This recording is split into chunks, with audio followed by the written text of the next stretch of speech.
एक और बच्ची की रेप। महाराष्ट्र में 4 साल की मिसबा को एक दरिंदे ने उसका रेप करके उसको मार डाला। जाके पूछो उनके माँ बाप से उनके ऊपर क्या बीतती होगी। वो जब घर में आते होंगे ना तो उनके चेहरे पे उनकी बेटी को देख के जो मुस्कुराहट आती है ना, क्या जानोगे दरिंदो तुम उसके चेहरे की खुशी। तुमने तो पूरे मर्द जात को शर्मसार कर दिया। क्या लिखूं रेप पर?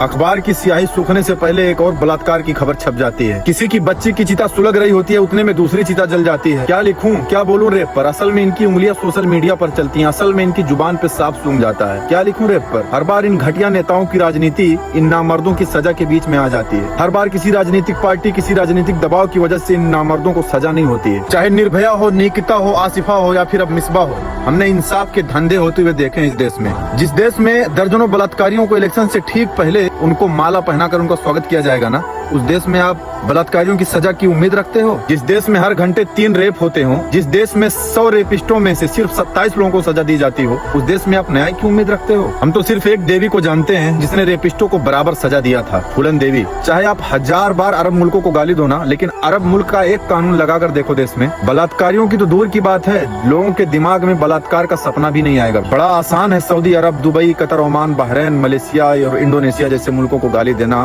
ऊट पटांग बोलना, लेकिन जितना ज्यादा सेफ लड़कियां इन मुल्कों में रहती है ना, शायद उतना सेफ अपने मुल्क में नहीं है। कुछ रेप के आंकड़े मैं आपको गिना दूं। 2009 से 2009 में 21,000 मामले रेप के, 2010 में 22,000 मामले बढ़कर हुए, 2011 में 24,000 हुए, 2012 में 26,000 हो गए, 2013 में 27,000 हो गए, 2014 में 33,000 बढ़कर हो गए, 2015 में 36,000 मामले बढ़कर हो गए। इन नेताओं को ना इस रेप मामले पे कानून बनाने को मत बोलो। इनको स्ट्रेटेजी कहाँ बनानी होती है मालूम है? इलेक्शन कैसे जीतना है, सामने वाले पार्टी को गिराना कैसे है, MLA कैसे खरीदने हैं, सांसदों को डराना धमकाना कैसे है, ये सब पे दिमाग इनके बहुत चलते हैं। माफ करना भाई, मैं किसी पार्टी का समर्थक नहीं हूँ, लेकिन जब इस तरीके के मामले जब देश में होते हैं ना भाई साहब, दिल एकदम पूरा टूट जाता है। हम भी सोचते हैं कि Saudi Arab, Dubai, Qatar, Oman जैसा कानून हमारे देश में भी लागू हो, हमारे देश में माएँ बहनें आजादी से घूम सकें, हमारे देश में भी सेफ्टी का कोई नियम हो, हमारे देश में भी जो लोग आए बाहर से बिना सोचे समझे पूरा देश टूर कर सकें आराम से। लेकिन नहीं, जब तक ये करप्ट पॉलिटिशियन है ना देश में, तब तक तो नामुमकिन है भाई साहब। इस तरीके का कोई कानून नहीं लागू होने वाला है। अभी ये जो लोग रैली निकाल रहे हैं ना, भारी मात्रा में भीड़ देख रहे हो ना आप ये वीडियो में, बस 2-4 दिन तक रहेगा, बाकी सब भूल जाएंगे।